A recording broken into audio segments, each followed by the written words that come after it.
She's in the middle with them. No? Right? I thought Shiny's Shiny's on the edge. Yeah, she's not in the middle, but her cage has moved over. She's on the edge. She's with them, but she's on the edge of the room. Correct. Yeah.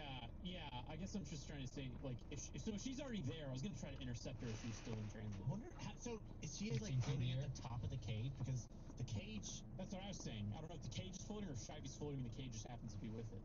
Why would she be on the top of the cage? Like, she's floating, she's carrying the cage. I see. I didn't understand your question earlier. I understand it now. It's more of Magneto on the X-Men animated show. I think that's more like floating in his I was bubble. like, maybe you could jump to the cage. That's what I'm thinking. Yeah. Okay, it's 15 feet in the air and a certain distance away from you. Yeah.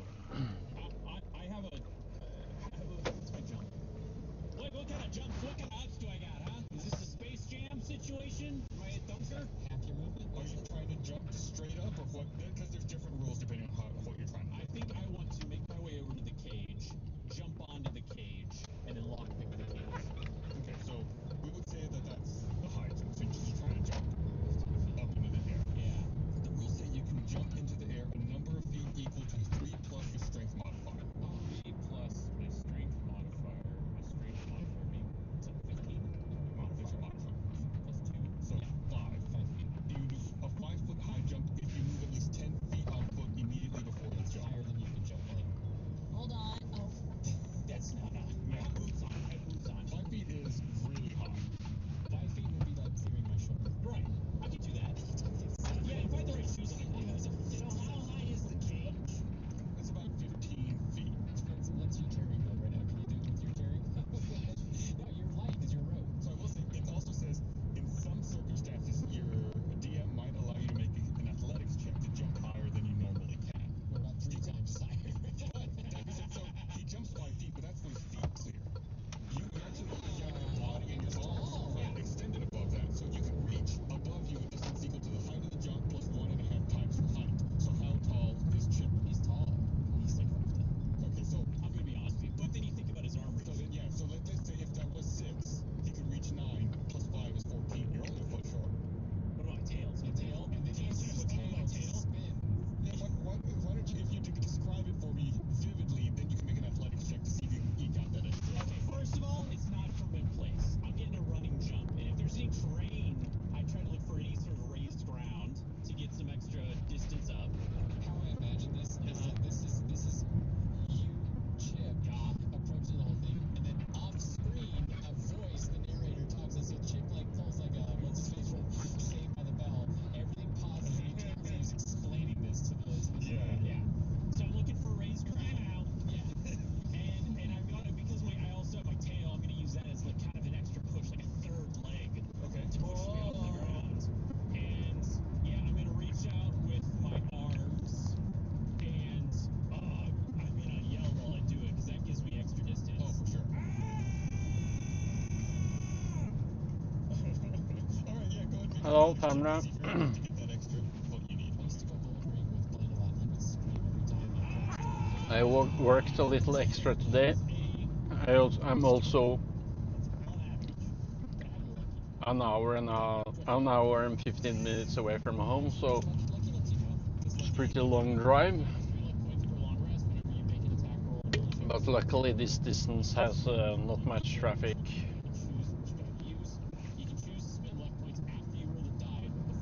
But the guy in front of me now, or the guy in front of him as well, I guess, is not following the speed limit. It's 50 here. I'm currently driving in 40. Now it's coming up 60 speed limit.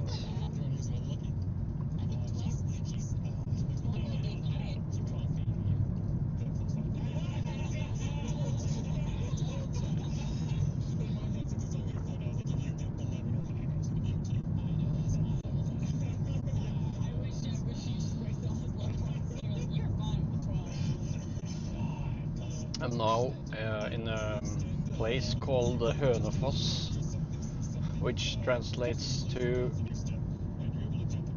Chicken River.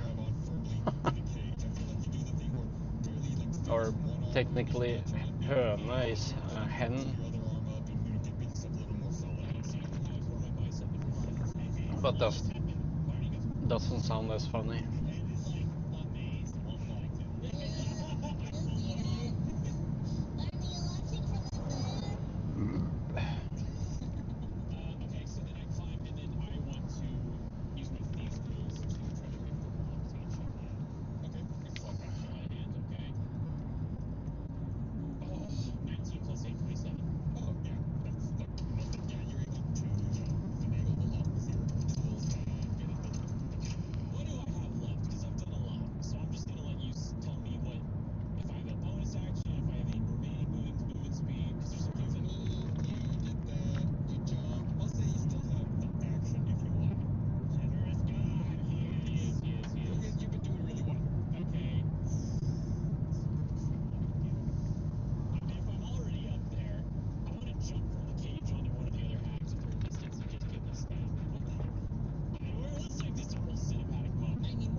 You're on to you again.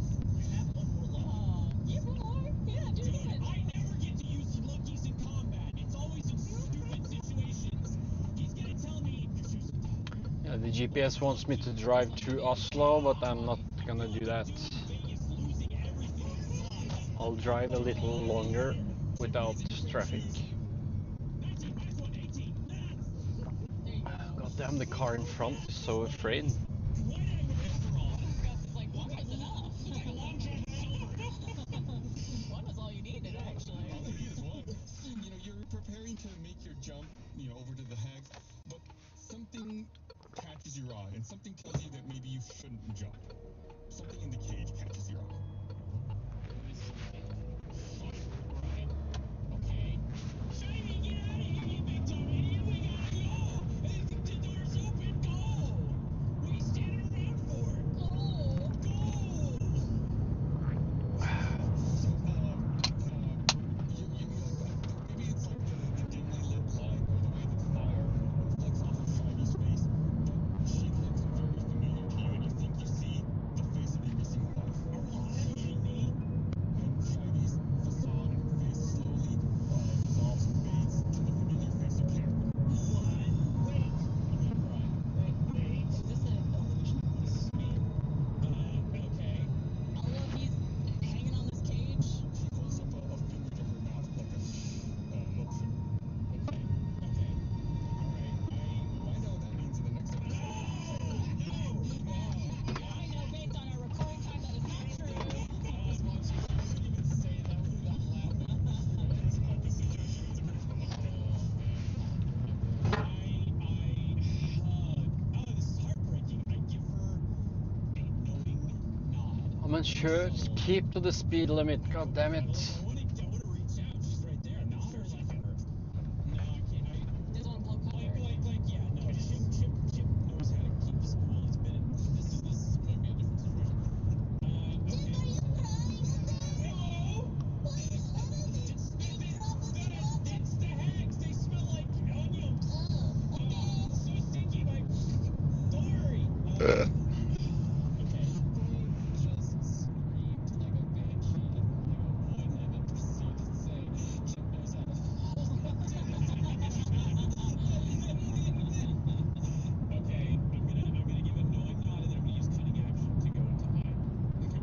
And you're gonna stay in the cage or go for the climb? Actually, no. If I have an action remaining, I'm gonna pull Shiny out of the cage. Actually, while I'm disengaging from the cage, I'm gonna pull her with my tail, and then I'm just to get her out of there, and then I'm gonna go into hiding. And this is like a very difficult move for Chip. So you're pulling her out and then jumping back to the ground? Yes. Okay. Make an athletics check to see if you get failed. I don't get this. That's a 12. Okay. Do you pull Shiny / Karen and jump to the ground? And then yeah. Is she not floating anymore? No, she is out of the cage. Okay. And not flying. And then, Yeah, I guess this road has a lot of slow speed limits. I feel like I've used enough. And it doesn't help that the BMW in front of me is like driving 10 kilometers slower. Here, take this. Okay. Yeah. One. It's a bottle of Heidi and Cure. I suspect you're gonna need it. Heidi and Cure. Heidi and Cure. Heidi and Cure. This is like a drag queen. What is that? Drag queen. Dragon Queen, which is this universe's version. It's a restorative elixir that one of your friends might need later. Oh, she's here. I'm trying to keep the act up, like not, Yeah, she's like whispering. I'm keeping it real quick. Okay. Well, I was still gonna just keep it full calculated because obviously I don't want to blow her cover, and I don't know what their covers are, how much information she shares unknowingly to them. Yeah. So I take it, and then I guess I just go and hide.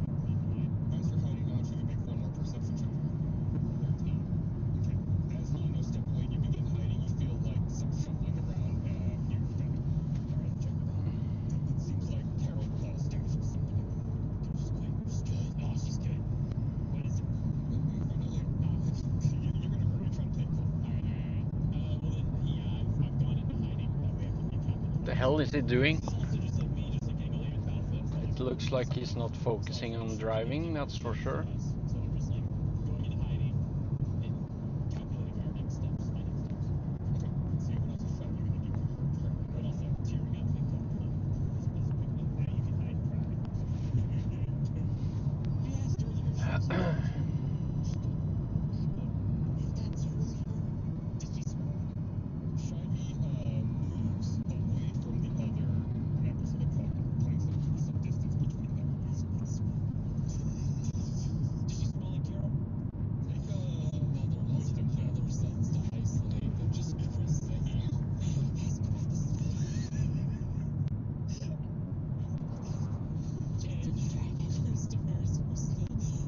Yeah, how is all connected. USA this morning? It's a tan book. I could do advantage because, you know, smell is the strongest sense tagged into memory. It's hard to tell just because there Or are the West pile of Coast?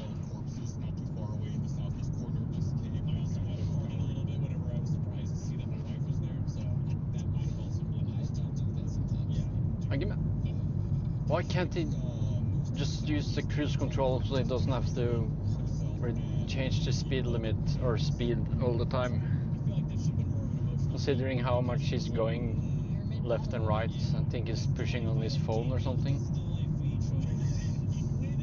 Italian? Yeah, it's the eternal monologue of Chip. Put his hand out in an LOL hand motion. Chip, why is your lip quivering?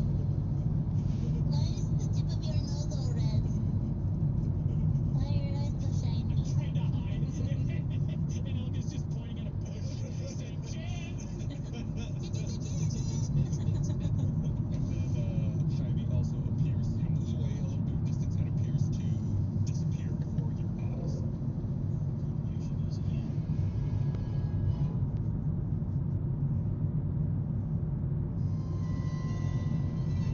Kraken.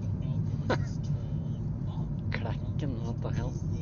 But he's very tired, so That's a weird name. Was Chip within 10 feet? No, Klicken. he's still very exhausted. He's going to do his best to try to help. He's going to give a help action to Mateen. So Mateen, you'll have advantage on a check or something during your turn. Oh my god, we left on Mateen underground. Oh no. Mateen doesn't know any of us. Mateen. It's just like flips through it like, you know, when you're playing a video game and you just get stuck in a wall. Then it's the cavalry. They're positioning themselves to try to stop the advance of the invaders as they head to Parrish. Kraken Hotel. A lot of them would be within 30 feet of you. Probably all of them would be within 30 feet of you. Oh, finally we get rid of that guy. Yeah, that's where they'll end their turn. Just roll once for them, and I'll apply it to all of them. That's a 1 plus 6, so 7. Why is it not? I guess the alchemist and their physical. Yeah. Stitch. Stitch is in this. Stitch looks at you, Bohemian. Points out a finger at you. And he mutters some arcane words. Give me a wisdom saving throw. Almost 22. Maybe I shouldn't have targeted you. Okay. You feel like It's starting to rain. stiff and difficult to move.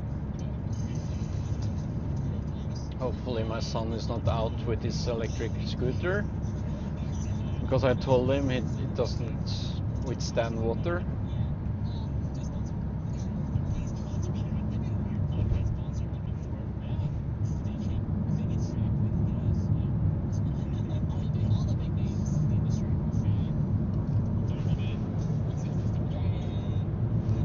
Trying to get out of your spell, can I let you say?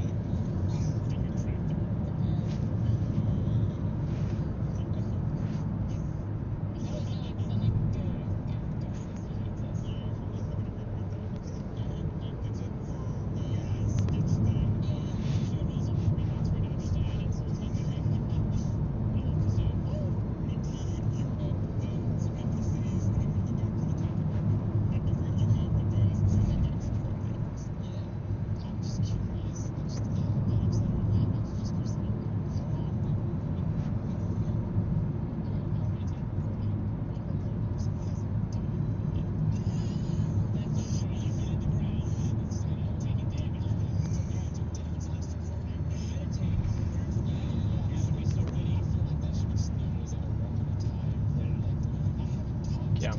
listen to something else.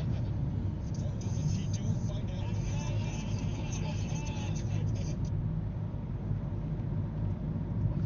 I know you're ready to enjoy your show, but before you do, let me tell you about another show I think you're really gonna love. My name is D, and a few years back, I started writing a TTRPG rulebook that lets players No, wait, what focus the on fuck? narrative. Season 2? I did not download Season 2.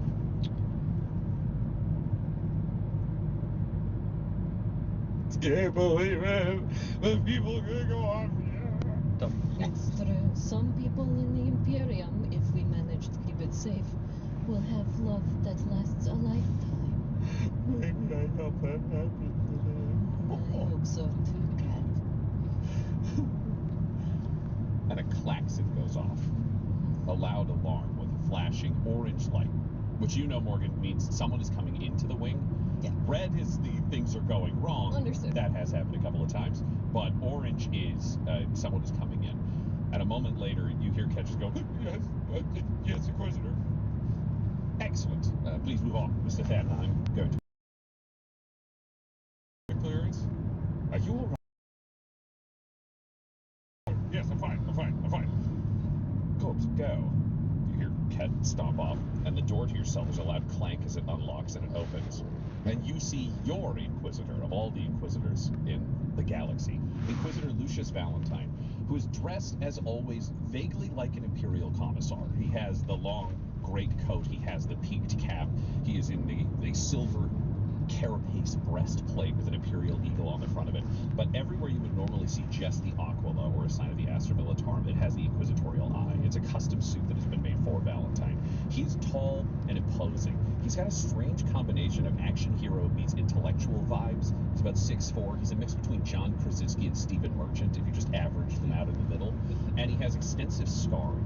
He has scars that run along his temples, out from his eyes, and his eyes have been replaced with elaborate augmetics, almost clockwork style with emeralds around the pupils.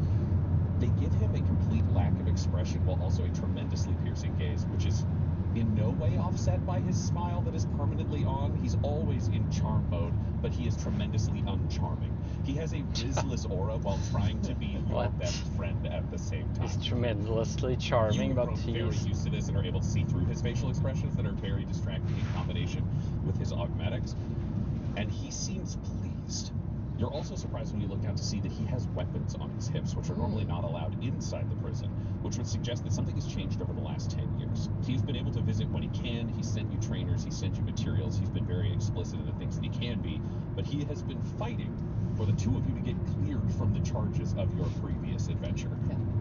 Flying past him, his servo skull, Eugene, soars into the room and starts batting against your servo skull, which is in the back corner of the... Eugene, behave yourself. That's not what we do here. Come on, over here.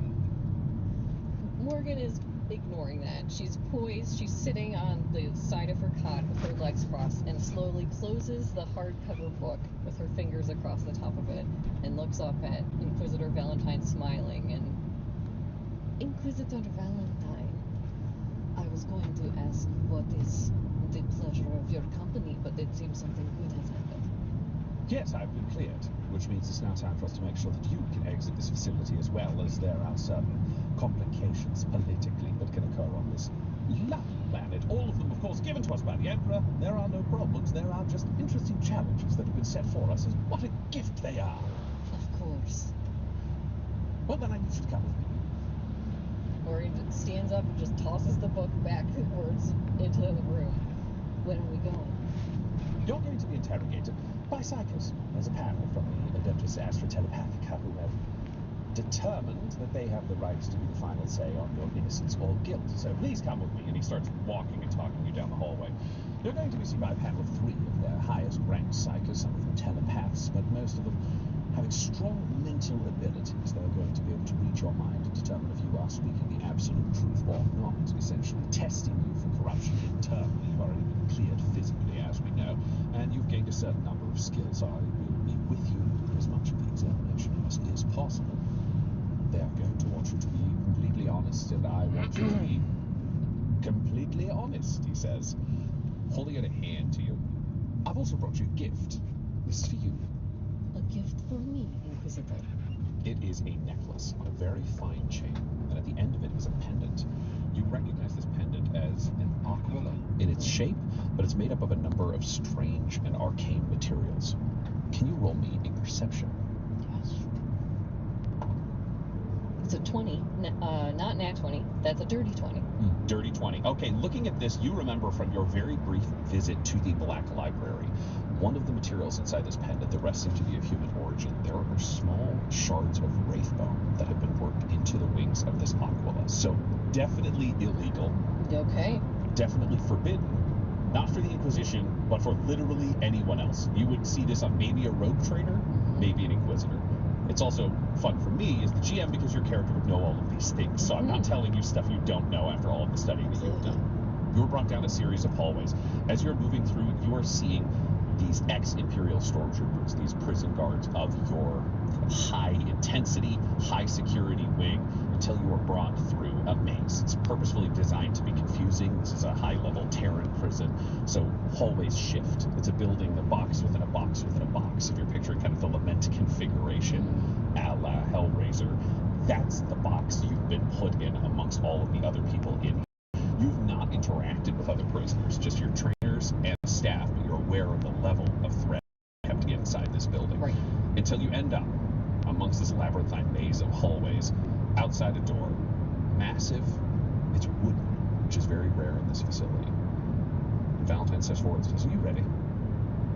Morgan's looking down at the necklace, and it gives her a mixture of feelings because this aquila, but with the illegal wraithbone in it, it reminds her of herself, of something that is upstanding and part of the Imperium, but also has been tainted by something.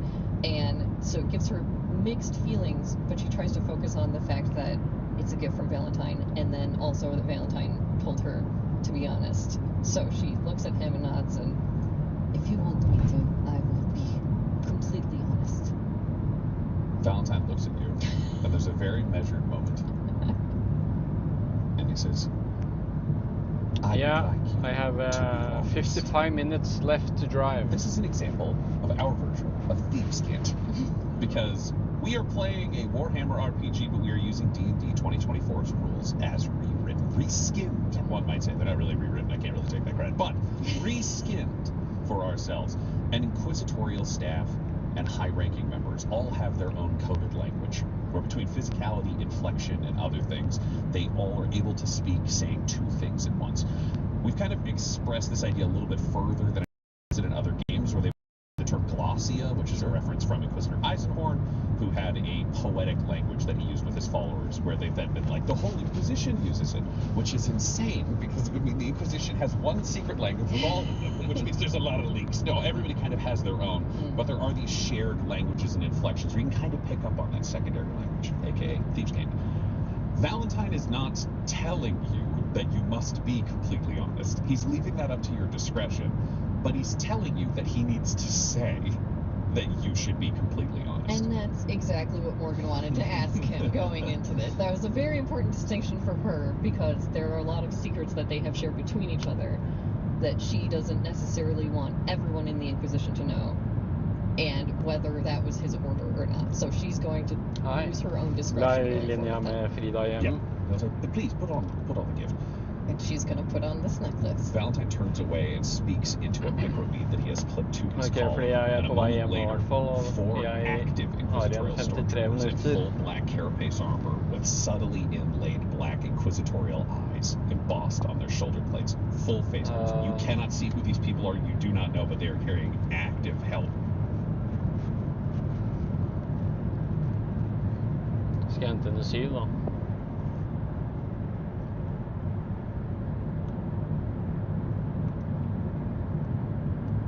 Ja, 10 nå, så kjører hun den. Da kan jeg hente henne 7:15. Ja, greit, ta det.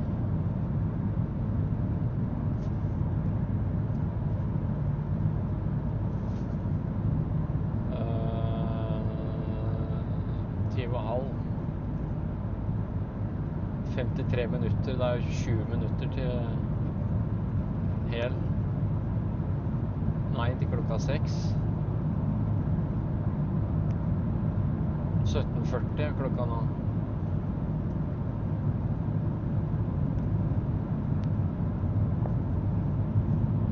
Nei.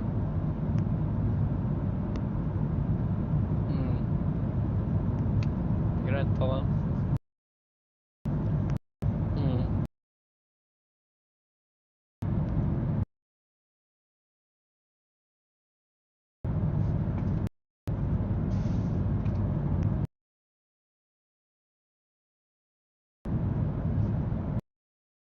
Hei, du ringte? Nei, jeg er på vei hjem. Den ene sløyfa er oppegående, så den vanlige sløyfa.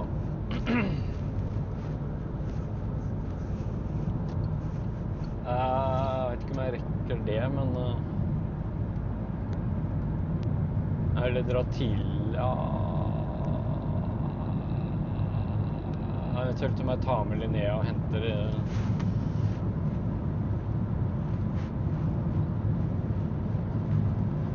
Ja, jeg kan eventuelt bare ta med. Jeg skal hente Linnea hos en venninne 6:15. Og så kan jeg dra og hente etter det.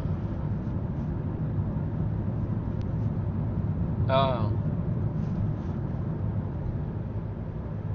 For da har du den Expander-kortet og så 3 sånne loop-kort da.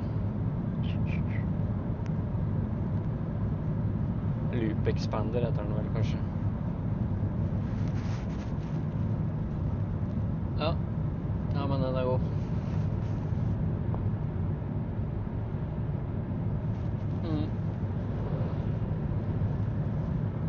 Ja, den er god. Ha det.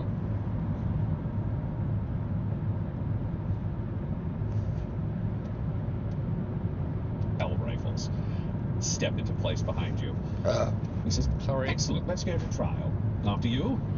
Morgan will give a little nod and turn on a heel to go. And he opens one of these wooden doors, and you both step into a darkened room.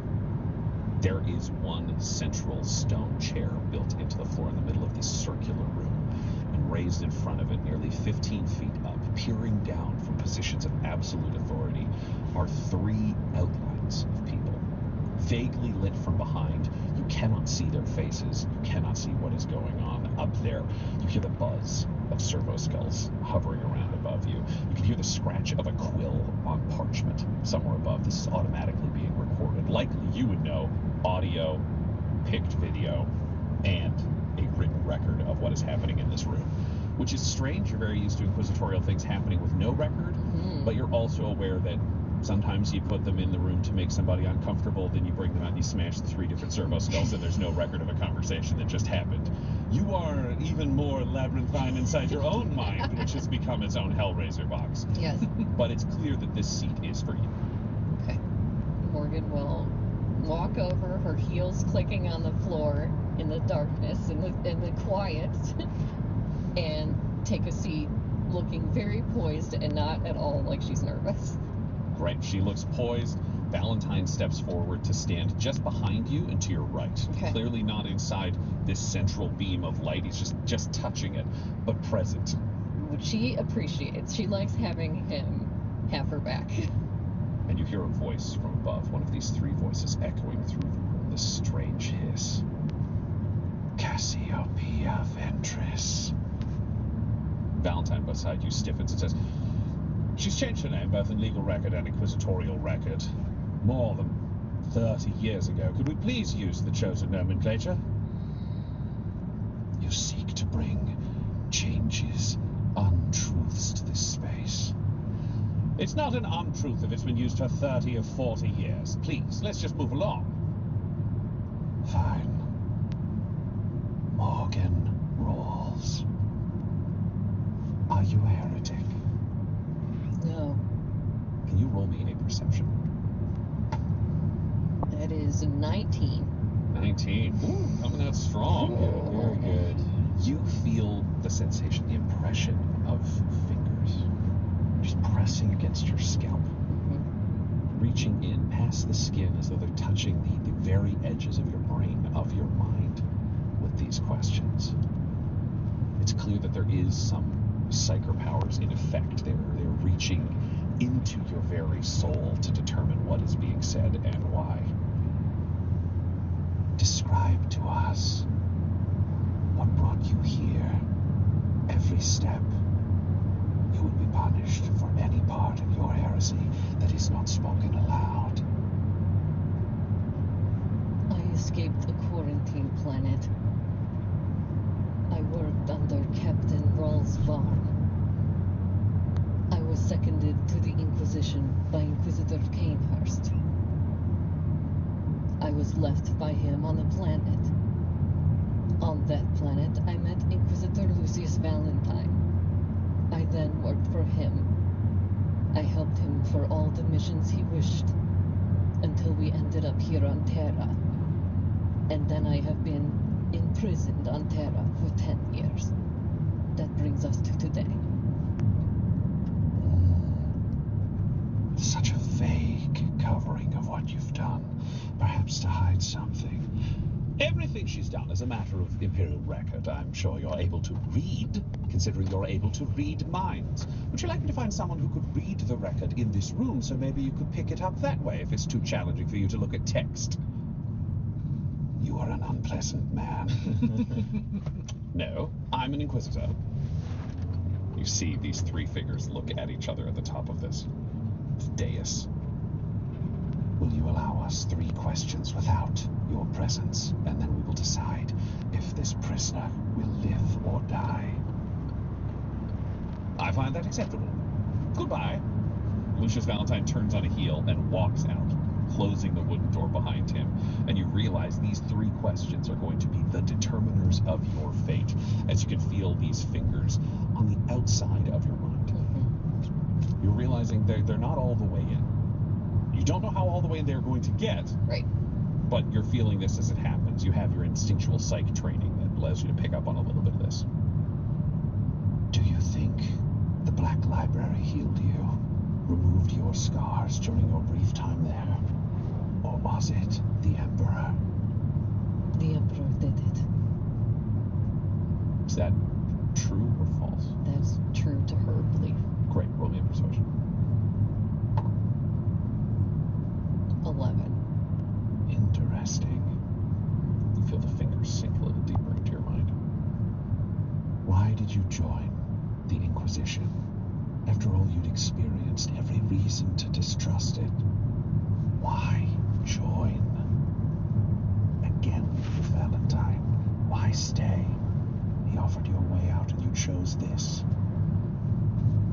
First, it was for revenge. And now it is because I believe in him, and the Emperor chose him. Is that true? It's true. Roll me a persuasion. That's a dirty 20. You feel these fingers in your mind shift, moving back and forth, but no deeper. Still just penetrating the flesh of your brain. It's an itching sensation.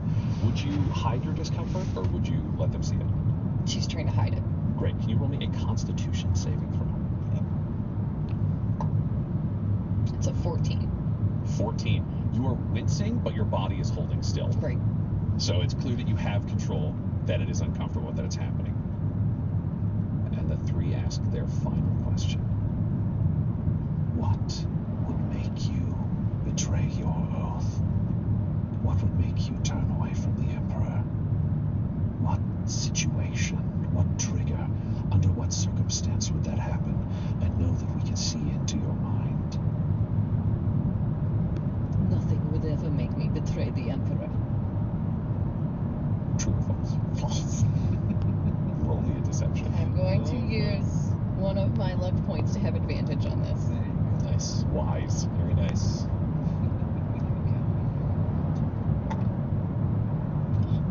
Morgan, deception is, so it's a 16. 16. Okay. It's a good modifier. With a nat 20. The psyker panel looks at you and says, Our your verdict is decided. Inquisitor? Door opens. Valentine walks in again, with his inquisitorial stormtroopers, the four of them stepping in behind him. I'm glad this is complete and somewhat efficient. What is your ruling? We rule that your interrogator is a heretic and deserves execution. Interesting. Gentlemen, Sebastian Thor. And 4 hell rifles pop up and immediately open fire, pumping glass bolts through all 3 of the psych interrogators. Holy shit. Their bodies fall to the ground. Valentine turns to you saying, Well, that was unfortunate, but they have absolutely no jurisdiction.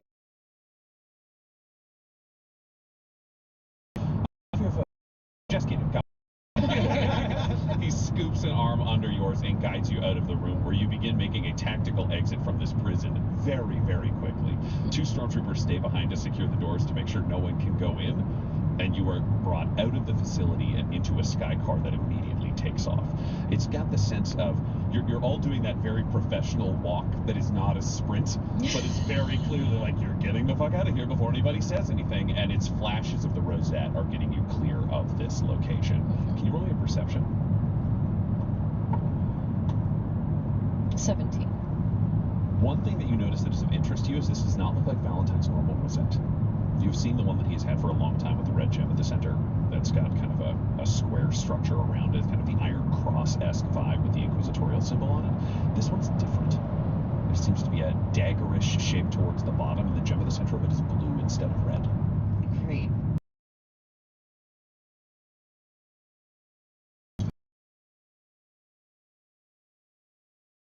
Itself is tremendously overbuilt and overwrought. There's a ton of sky traffic, there's a ton of other things, and there are a million ways you can get yourselves killed by not making the exact security checks. But there are different facilities, some of them, the Hall of Justice, the Inquisitorial Palace, any of the High Lords locations. They have enough security and enough ability to be able to bring ships down from orbit and actually to the surface or relatively above the surface. And your sky car is taking you above the Fortress of the Inquisition to a ship. Okay.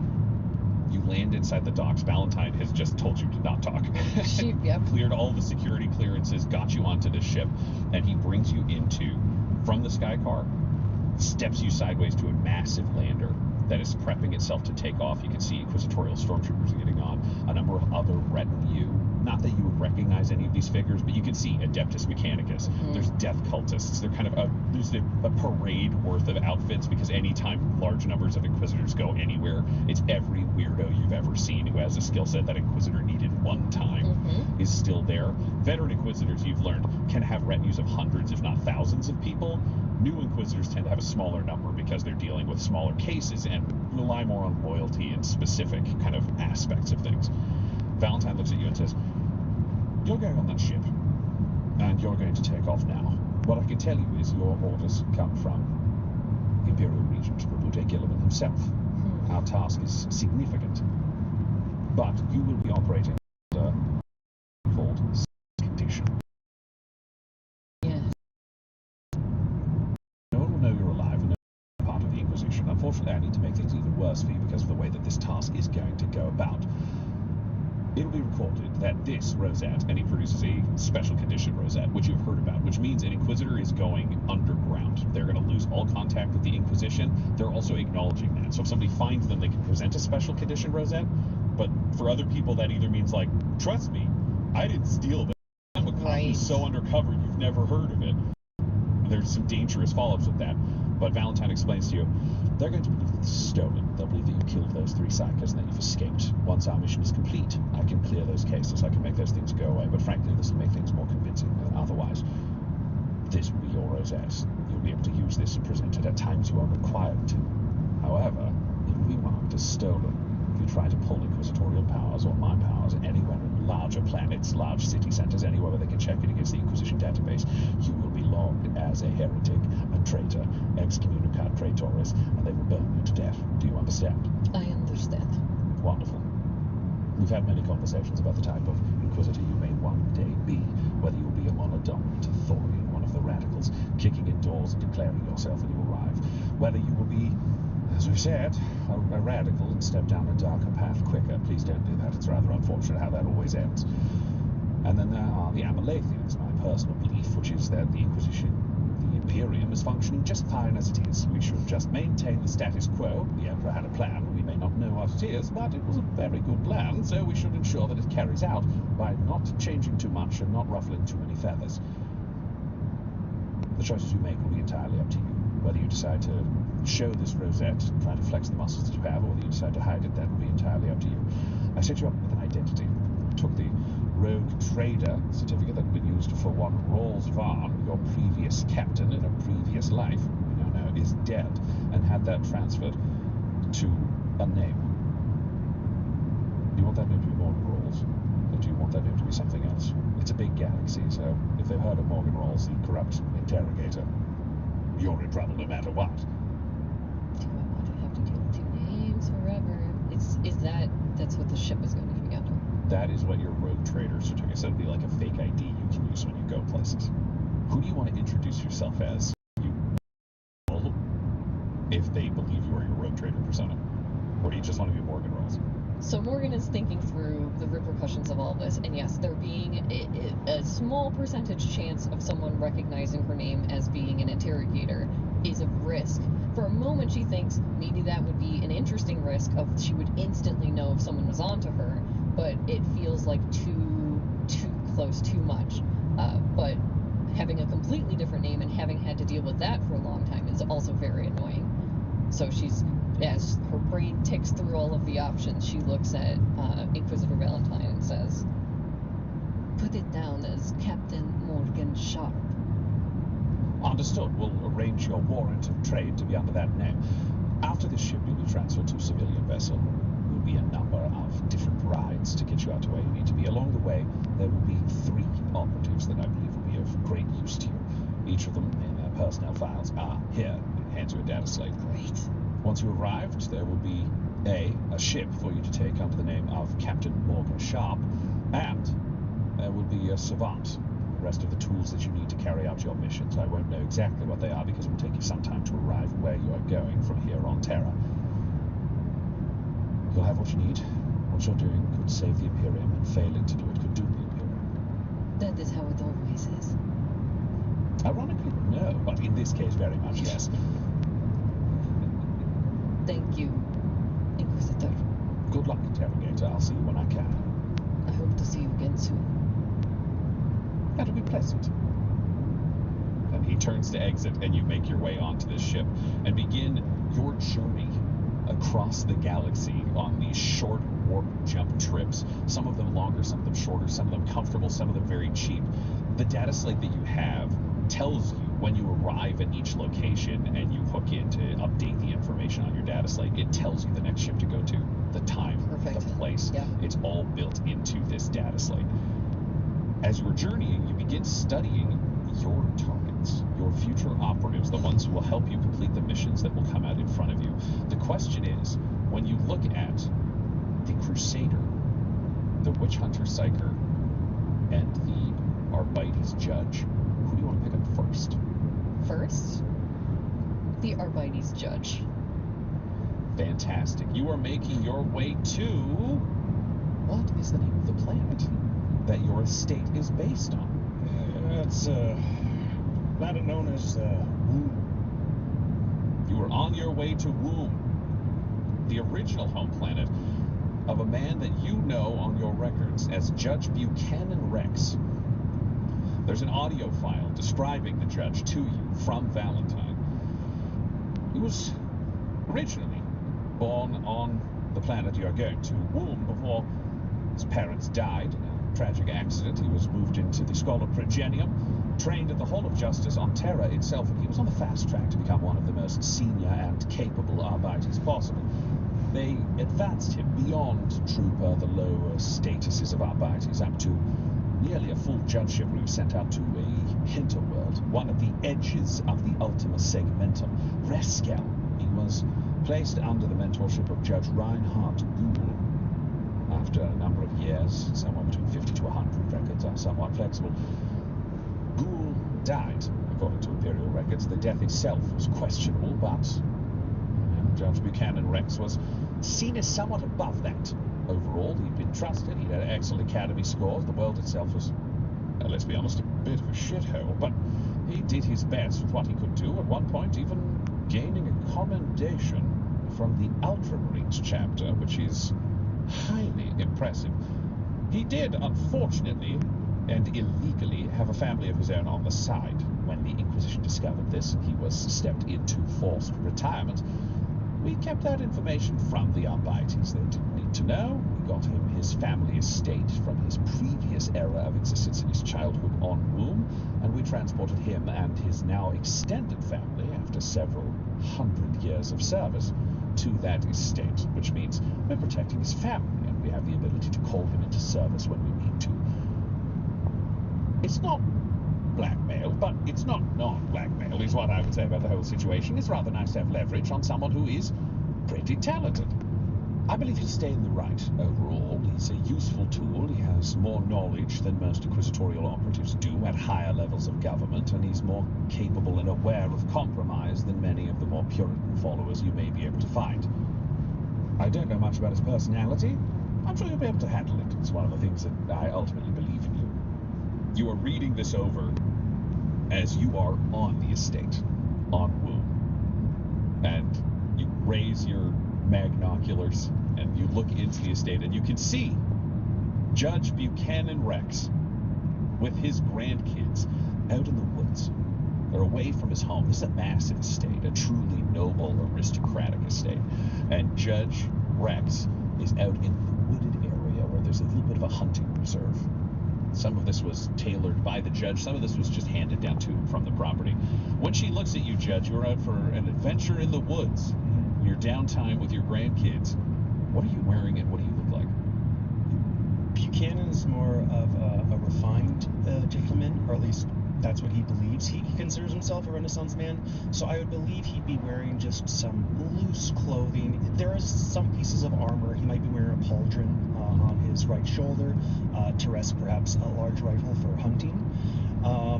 Besides that, he has a nice puffy ascot right now. He wears a skullet. He has a skullet. He's very much like a but much taller, ropier, thicker, hardier, a jutting jaw, and just some scarring going down his lips. Having worn a mask for the majority of his life, that seems to be one of the only vulnerable pieces that was exposed, and it has been worn down by time. So yeah, just this is his casual wear, his refined casual wear. So think puffy velvet ascot and what are those puffy pants? What are they wearing? Like, have you ever seen the royal family hunting in the brush? Jodhpurs. What are they? They're called jodhpurs. He's wearing some jodhpurs and tall knee-high boots. Fantastic. Yes. You are out in the woods tromping around with your grandchildren. Grandchildren is the term that's used because trying to explain that despite the fact that you look to be about 60, you're closer to 700, is a little beyond the average 6-year-old. They'll get there eventually, but there have been a lot of generations of your family as things have gone down. You are out here, and your granddaughter, put the big air quotes around that, your granddaughter Vi is standing over a rabbit. Just a classic Terran rabbit. Tears pouring down her face. This rabbit has an arrow through it and is clearly dead. I'm so sorry, my darling. It was just so cute, and now it's dead, and I don't like hunting.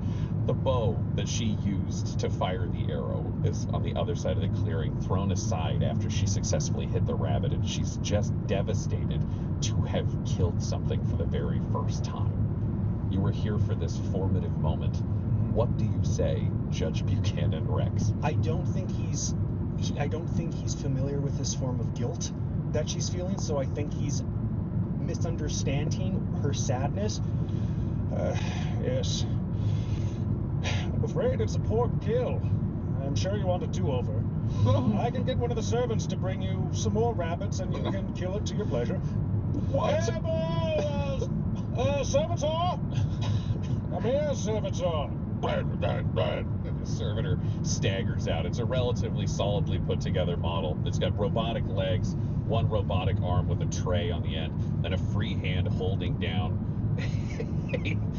two more rabbits on this tray that are a little bit dosed and a little bit dozy.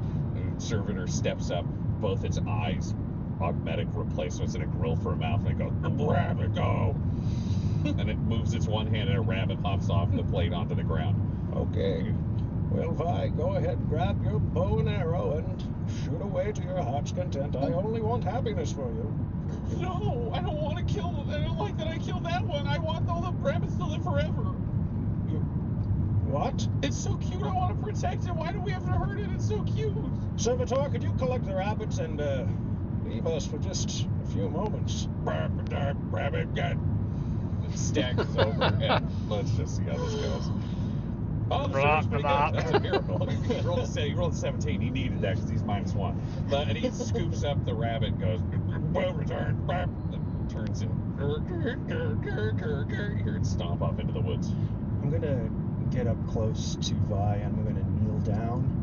I'm just going to look at her in the eyes and just try to analyze how she's feeling. Just take this all in. Like, I'm going to give her a full look just to make sure everything's all right.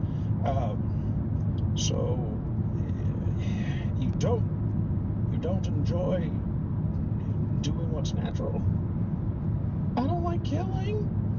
Why would I like this? Why do people do this for fun? This is insane. Well, there's not much in the way of fun in most of the galaxy. I would think this would be nice for you. I mean, this is a world you must get used to if you wish to thrive, my dear Vi. I have to keep killing to thrive? Yes, and I believe at a certain point you'll be able to get fully detached. When you kill, do you feel anything? No. Do you feel anything? I don't know if I've ever seen you have a feeling. I have feelings, I just bottle them away. How do you do that? You bottle them away. I don't know. You do it enough, and eventually you just stop thinking about it. You feel better. Can you roll me a persuasion? Incredible. That's so funny. That is a 4. You're a bad man and you do bad things, and I don't want to live in this galaxy. And she storms off, and she goes over the corner. She smashes her bow over her knee on the way, and she runs off crying. Why, that was an heirloom.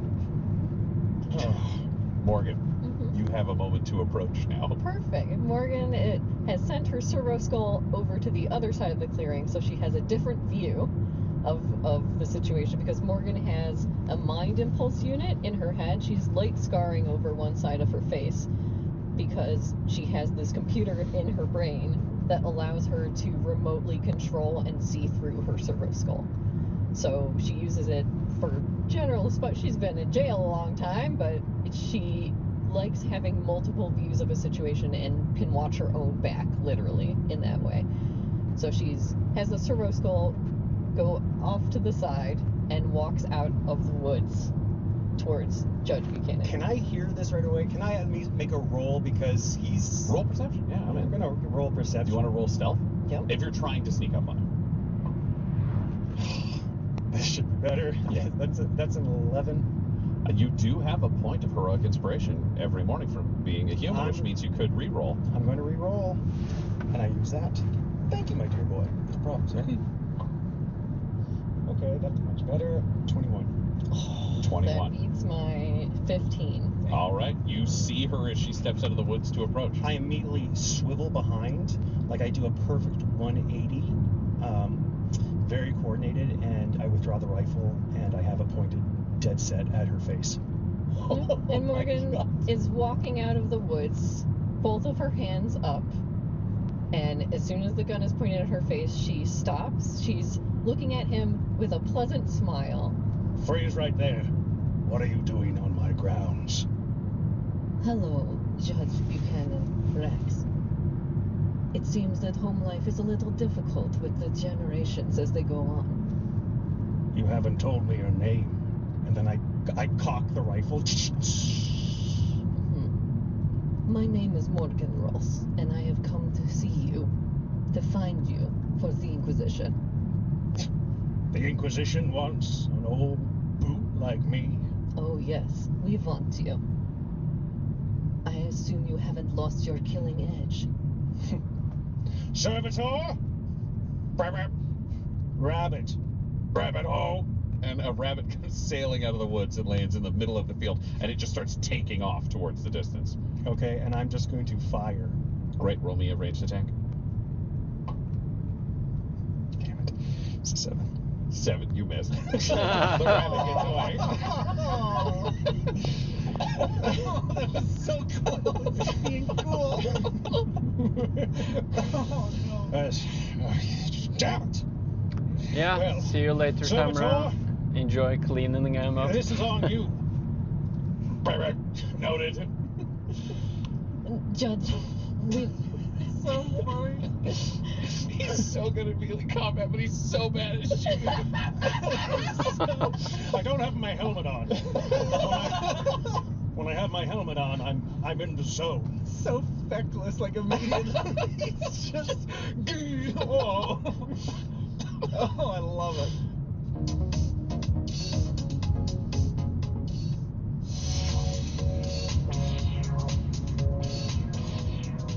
Oh, that's so. Well, Morgan, funny. what do you say? Yeah, Morgan walks up and approaches closer to him, gauging how close she can get to this man without him being on guard again. And she's just says, "It takes time to shake the rust off. I will have many opportunities for you to do so." So, the Inquisition wants me back in service. That's exactly it. We have a very important mission to go on. Well, I don't figure I have much of a choice, but I do have a lot of progeny I must explain this to. I hope the timing isn't immediate. It is exactly immediate. We have other operatives to pick up. So however quickly you can do this would be perfect. I'm going to be in my estate. I'll get out of my playtime clothing and talk with the youngins. Good day. Thank you. Servitor? Kill a rabbit. Rabbit eliminate. And you hear a wet crunch from the woods. Okay, that made me feel better. Good. I'm glad. I'll be waiting for you. And he storms off. 24 hours later, Judge Buchanan Rex arrives at your ship, and you make your way to pick up the next operative. The Witch Hunter Psyker or the Emperor's Crusader? Look, when I saw that there is a Psyker on the list, I'm like, Morgan thought, oh, that's good. They're very powerful. Morgan also thought, I would like other people to protect me from the Psyker if need be. So we would like to pick up the Crusader next. The two of you find yourselves standing, watching from the edges of the Hall of Heroes, a massive arena complex on a planet of Vexilon 8. On the planet of Vexilon 8, Valentine paid for seats that are just behind, just where the heroes, the aspirants to heroism step in or out of the arena. So it's like a backstage pass. You were standing there, Morgan, and you were standing alongside Judge Buchanan Rex. Judge, what are you wearing? What are your official clothes? What does your armor look like now that you're all suited up? Oh, great. So it is the classic judge helmet. Mhm. So it's almost also like a cowl, like it's there's support under the chin, so it goes fully around. The only exposed part is my mouth. So black visor, you can't see through to any details beyond my eyes. So you're wearing like the black carapace armor with the Yes. Imperial symbols on it. Is it a dressier version because you're a higher ranking judge where you could have the gold eagle heads on the shoulders, or do you keep things more basic and black? It would be more basic and black. He keeps his frills and his thrills back on his home world. He kind of wants to remain somewhat incognito on his planet. It's kind of it was a shit show, so Yeah. So you're looking at a traditional Arbites uniform. It's Hello. a blend of the elaborate uniforms I worn by did that. officers, but with most of the accoutrement removed. You can see the chest plate, you can see the symbolism, you can see the name, the titling, the Imperial Aquila, but the shoulders themselves are basic. They're all black, shining, very well maintained. At the same time, for you, Morgan, if you're looking closer, you can see scratches and dents up close. Almost everything has been buffed out. It's looking very professional, but it's clear that this is armor he's worn for a very long time. This is not a showpiece. Yes. This is functional armor that he has taken very good care of, or had his servitors take very good care of back on his estate. The helmet itself comes to kind of the traditional Arbites top that you would see on a trooper, not on one of the leaders. You're not seeing a big frill. It's not got, that broom handle of Aquila things going on. It's functional, it's brutal, it's to the point. It is innately intimidating. All Arbites are designed to be intimidating.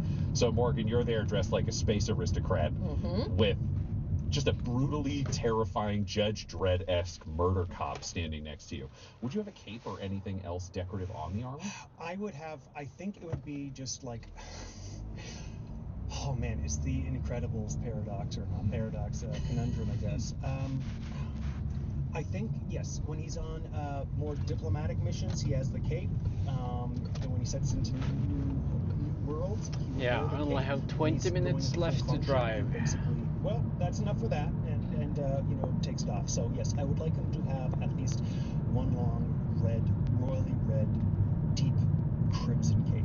Wonderful. You're wearing that, and we will say, because you are a trained combatant at any time, it is a cape where if somebody yanks it, the whole thing comes off. Love it. There's no risk. It's like built into the armor in that way to be showy but functional, because the Arbites are aware that you may need to deal justice at literally any time. You are staring into this arena. There are tens of thousands of people lining the stands, looking down. It's a combination of an arena you'd see at Gladiator with this incredible I have to basic drive to my technology, colleague but there later as is well the to big pick up big something I screens in the need for center tomorrow. and the booming speakers. Because And the there are guys people that of all ordered genders the just stuff I was dancing and, working with today revealing managed to outfits towards miss the front. three The voice crucial up top parts. says, "And it's time for another attempted champion in the Hall of Heroes. It's Brother Solomon Gale!" And the crowd is going wild. And Brother Solomon, you are standing in the center of this sand-based arena. It's a giant circle. You've walked through your gate, and on the other side is a gate that when they open it, some horrific monster will come forth, some absolute nightmare creature that you will face in the name of the Emperor. But what do you look like, and what stance have you chosen to be ready for this combat?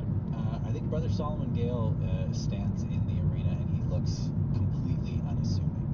So he's a big figure and he's standing sort of hunched, slumped over, and he's covered in like thick hides of Grox leather.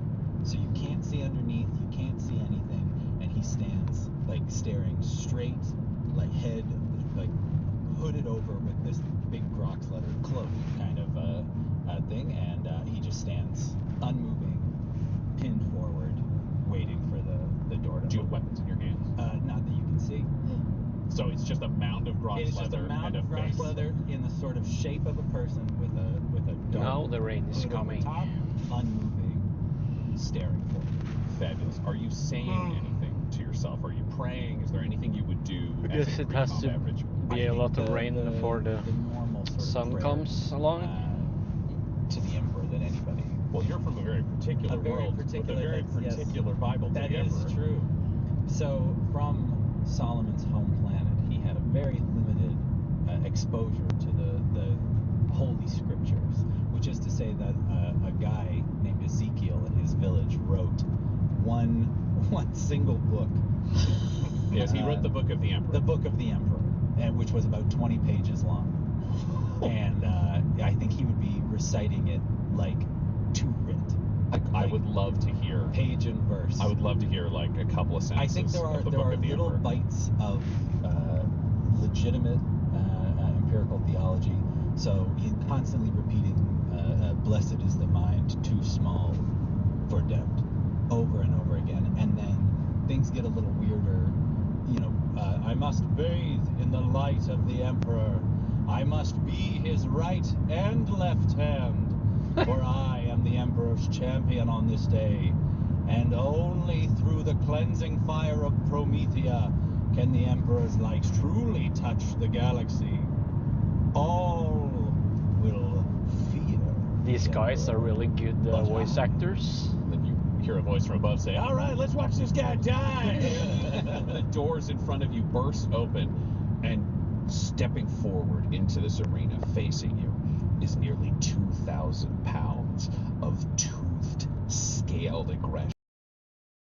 Eyes for reptilian expression, reptilian vibes throughout, but with a massive, thick torso. So an alligator meets a buffalo meets a wolf at a scale of an elephant. Brother Solomon, you find yourself facing something you're very familiar with. A Grox. Raged Grox. You have options here because you have raised Groxes before in your life. You're covered in Grox leather right now. You could battle this beast, or do you try to tame it? I think this isn't the avenue for Grox taming. I think he knows when, you know, a Grox is capable to be tamed. He understands Grox rearing and husbandry, and this is a feral, not to be reasoned with Grox. So he realizes that violence is par for the course in the Imperium, necessary. All right, let's roll initiative. Yeah. I will say you have an advantage because you were waiting for this creature to arrive. 8. You've got advantage though. Advantage. Oh, Yeah, because you were waiting for it, so you knew it was that's coming. look at me. Look at me go. It's stepping out into the bright lights, trying to figure it out. It's an 8. It maintains an 8. What? All right, you're going second. The Grox roars at you, spittle spraying out of its mouth. You can see with its eyes they You are got 2 dilated 8s in a correctly row. because you're used to regular Grox. It's clear this beast has been drugged and it storms towards you. It is just sprinting, a massive creature. It will attack, and with a 3, it will miss. So it tries to gore you. How do you dodge aside from this blow? I think that Brother Solomon steps just slightly to his left, like unfearing, unflinching, and it is the most calculated move as he just avoids, like, what do they have, like a big, horrible big maw. Yeah, absolutely. So a big, gnashing, drooling, rabid-looking maw just slides ever so slightly by him. And then it is your time to strike. And then he's going to, like, peel off his Grox leather coat to reveal a full suit of shining golden armor and a massive longsword, a great sword that he's been holding up close to his chest. And he's going to just try and, like, ram it right through the Grox's now exposed maw. Let's go for it. Let's get into this. I will say, with the size of this creature and your experience with Grox, I will give you advantage on this attack. Let's see what happens. It was a 16. That will hit. Okay. Roll your damage, and knowing you have various empirical powers. Mm-hmm. So I think he is going to use what is it called? Light of the Emperor. Fantastic. And what does that do? So Light of the Emperor, beautiful, which is one of my divine smites. Ooh. So it is, as soon as I hit somebody with an attack, they also take an extra 2d6 radiant damage. All right, you'll add that to it. So let's go. So it's 2d6 plus 6. Boom. 11 for 17, plus another 2d6, which is 27 total damage. Jesus Christ. As he rams this greatsword, like, Guess directly they are not up starting at through level 1. the mouth. Yep, and you ram that sword directly up and through the mouth, and this Grox just guts itself as it keeps running past you, and the blade slides through the whole body before the Grox falls dead at your side, and you stand, having defeated it with a single blow. The crowd is silent. There's this moment of extreme calm. And you go, yeah! The whole place goes nuts. Champion flashes on all of the vid screens up above, and you turn to walk your way back out of the arena. I think if Morgan and Buchanan have been watching this, as soon as that kill happens and everyone is yelling, Morgan would lean over to Buchanan into his ear and say, "What did you think of that display?" Impressive. Okay. And you both wait for Solomon to return to where you were standing. Morgan, would you have shared the files that you received from Valentine about the other operators with Judge Rex, or would you have kept those for yourself? I'm waiting until we have everyone. Okay. So I'm not sharing anything with him, and he seems content to be very serious business and not ask a lot of questions. I don't know if that's true, but Oh yeah, no. I think he's just like he's used to just not asking a lot of questions because he never gets any answers. So Great. Fabulous. So Morgan, you're hearing this in your ear, the description from Valentine again. Asking of a this lot of operand, questions, because but you, never I getting know, any are answers, so so- focused on this mission that you'll be re-reviewing things over and Absolutely. over again. Valentine's voice echoes in your ear. Brother Solomon, originally from Promethea, which is an idyllic, agrarian, feudal world, raised as a farm boy, from what we've seen, though records are very minimal, village of Jericho. However, there is an interesting thing from Promethea. They produce a small number of highly effective crusaders. There is champion is chosen. Some methodology we don't entirely know from each village, who are trained and then sent out on their labors to complete some oaths that they've taken. I don't know what his in particular are, frankly. We're lucky that I found note of him so early in his career as a crusader. Usually they are picked up by a literal Astra Militarum crusade, something else, something incredible before they return to their homeworld. The only thing I know for sure about him, and it is a sign of his tremendous capability, on the planet of Allstat 4, he went out into the wastes and apparently rescued a baroness. Not entirely notable unto himself, however, he has 476 confirmed kills over the course of that mission, all hand-to-hand and all occurring within 24 hours. He's very good at what he does. I don't know how quirky, shall we say, he is.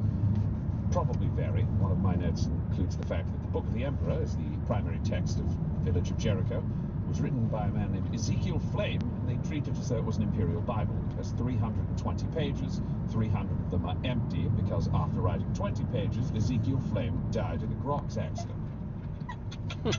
The locals believe that those last 300 pages remain to allow them to contemplate the Emperor's mysteries. Just because he's simple, don't necessarily believe that he's stupid. At the same time, he might be stupid. I wish you luck with him. Everyone needs their own right hand. The Emperor has you. Perhaps this man will be yours. And that recording ends as Brother Solomon approaches to the backstage area where your tickets allow you to be the first ones to meet him. Morgan will walk up, clapping, looking at Solomon. Very good job, champion. We had lovely seats and we could see the carnage up close. That was so very impressive. Oh, thank you. It is always nice to meet a fan. And he takes a big drink out of like a water skin and like wipes his brow, gets like the blood off of him. I am a fan of both you and the Emperor. Aren't we all fans of the Emperor? Yes. What a beautiful day he's blessed us with again. It is a very beautiful, important, and special day. Because Each day is no more important than the last. this one is different, Solomon. Hmm. The Emperor is calling upon you for a special mission. You are to leave this place with me and my companion. And yeah, I'm standing in the back. I'm kind of just looming, just looking more like just like a bodyguard, and I just nod to you. And under what authority do you have to summon Brother Solomon Gale on some mission of the Emperor? The Inquisition. Like the Inquisition? Yes, you are now seconded to the Inquisition under me. Oh. And he I think he looks like genuinely taken aback, but then like excited, like, well, now this is quite a and he'll like get down on one knee. My lady, if you represent the Inquisition, I will follow you to the end of the earth. Perfect. I only need you to follow me to my ship. Well, then lead the way, dear lady, for this day has been blessed. Exactly. And the three of you make your way to the ship that will carry you to your fourth team member. And only after this conversation with Solomon in person to realize exactly what he's like, and having gotten to know Judge Buchanan Rex superficially from a distance, it's only now that you realize, Morgan, you might need to break it to them in advance that the next team member is a psyker and a heretic. Yeah. And you're not sure how Oh. exactly to do that. A psyker and a Because heretic. you can't let them kill this person, and you might need them to protect this person. This episode of Agents of the Inquisition features the voices of players Del Borovic, Guy Bradford, Josh Halbert, and Tyler Hewitt, alongside our Dungeon Master Ryan LaPlante. This episode was edited and mixed by Laura Hamstra, and Agents of the Inquisition's artwork was created by Del Borovic at delborovic.com. That's DELBOROVIC.com. Our theme song is The Hordes by Megan McDuffie, and our ad breaks use the tracks No Control and Chiefs by Jazzar, JAHZZAR. All of their music is available at freemusicarchive.org. For all things Dum Dums and Dice, including merchandise and how to join our Patreon, you can visit dumdumdice.com or find us on social media at dumdumdice. That's DUMBDUMBDICE. Though the team is working under special condition, this podcast isn't. Hallå, so tell har your du friends about driver med? Agents of the Inquisition and join us next episode. Robute Gilliman himself commands it.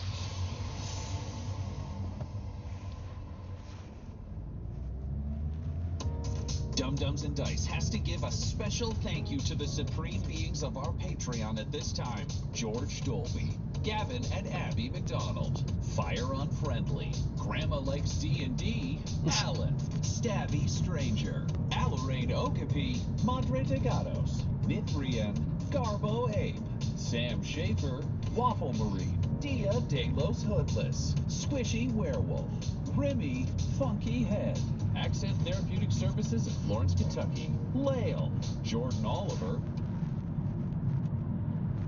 Hey friends, I know you're ready to enjoy your show, but before you do, let me tell you about another. My name is D, and a few years back I started writing a TTRPG rulebook that lets players focus on the narrative, but not strip down mechanics to do it. Not gonna lie, it was a challenge. But it turns out the result went from beta testing to live play, and a surprisingly fun story. It's all epically narrated by the players at the table. So we turned it into a podcast. We called it An Improvised History of the Universe, that's the system. Presents the Terramundi Chronicles, that's the pod. Now the game's not on the market yet, but the podcast is, so check it out. Terramundi Chronicles. It's probably on the pod player you're listening to right now, or find a link at www.improvisedgames.com. Now go on, you crazy kid. Get back to your show. After you add Terramundi Chronicles to your playlist. See ya. Learning English is hard. That's why I make Easy Stories in English, where you can have fun while you learn. You can listen to stories full of action, romance, and mystery. Each episode, I tell stories for beginner, intermediate, and advanced. Well, see you later, guys. I'm gonna stop the stream and have to pick up my daughter and then drive to my colleague, pick up some stuff there, and then I can go home. So, yeah, catch you guys later. Hopefully I am not too tired to play some games later. So yeah, catch you maybe later for some gaming. And I guess